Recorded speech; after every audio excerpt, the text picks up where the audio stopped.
evening and welcome to Just the News. We have a lot of headlines to work through this evening, so let's get to it. Prices of major cryptocurrencies saw a fall of around 15% last night after news broke that the central government is planning to introduce a cryptocurrency regulatory bill in the winter session of Parliament. Major news outlets reported that the centre, through this bill, would ban what they called private cryptocurrency in India, although there's no clarity as to what private cryptocurrency really is. Barring a few exceptions, there was also reports that they would create a framework for the RBI to regulate digital currency and perhaps issue some a particular digital currency of its own. Now, come morning, there has been some clarity, very little clarity, but some clarity on it. NDTV, quoting industry sources, has said a fresh draft of the cryptocurrency regulation will bring regulation, not a ban. News of the regulation came out. Reports said the markets have now begun stabilizing. Bloomberg reported that India is considering a proposal to treat cryptocurrency as a financial asset while safeguarding small investors. So one expects it to be treated a little bit like a commodity. The story, though, has left several questions unanswered. What is private cryptocurrency, for example? How can something like cryptocurrency be banned at all? And what is the government going to do? And where did this information leak from to begin with? Remember, the RBI back in 2018 had banned all, cryptocurrency, but the Supreme Court lifted that ban. Then in 2021, negotiations are on between stakeholders and the central government to bring in a regulation that will put corrupt practices at check.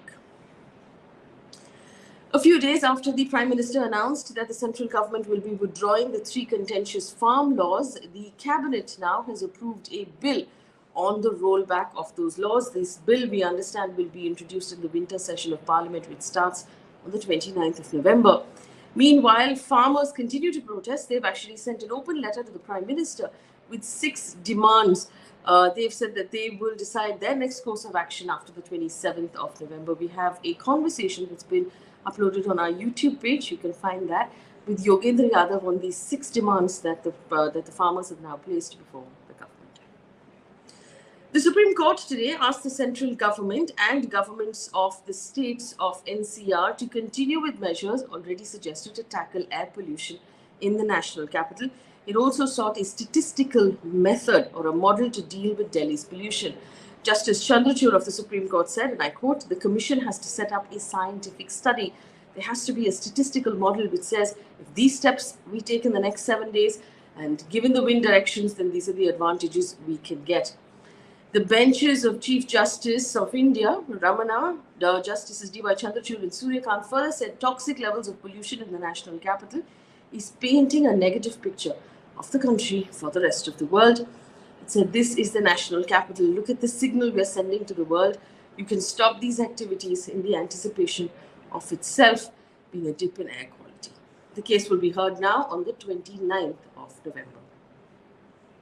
Delhi's Environment Minister today said only trucks and tempos that run on CNG will be allowed to enter Delhi, and those engaged in essential services will be allowed to enter Delhi starting the 27th of November. The ban on the entry of trucks operating other fuels into Delhi will continue until the 3rd of December.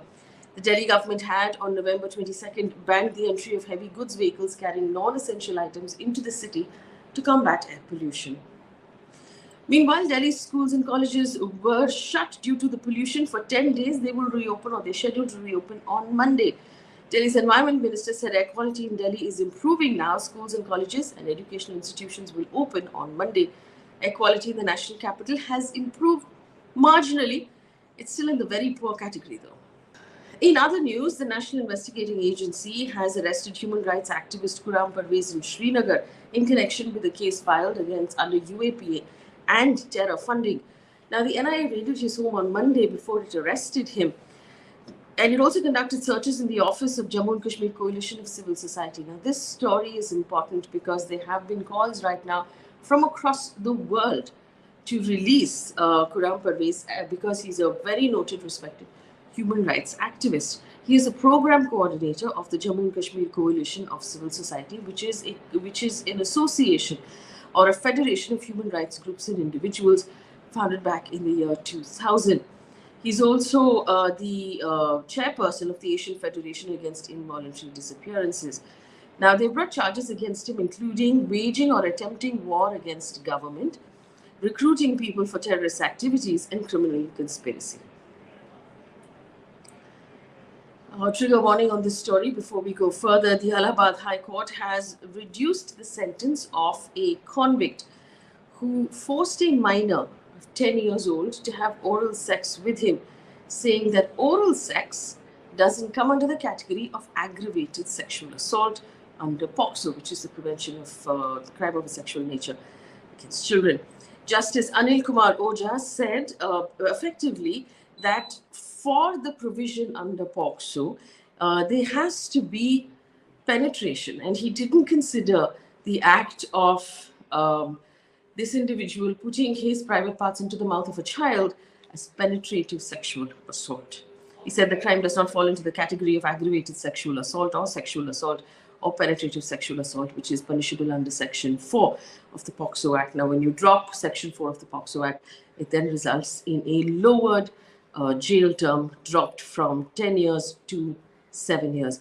This is a case from 2018 when Sonu Kushwaha had taken a 10-year-old boy inside a temple and given him 20 rupees to perform oral sex on him. Apple has filed a lawsuit against Pegasus spyware maker NSO Group and its parent company OSY Technologies for alleged surveillance and targeting of Apple product users.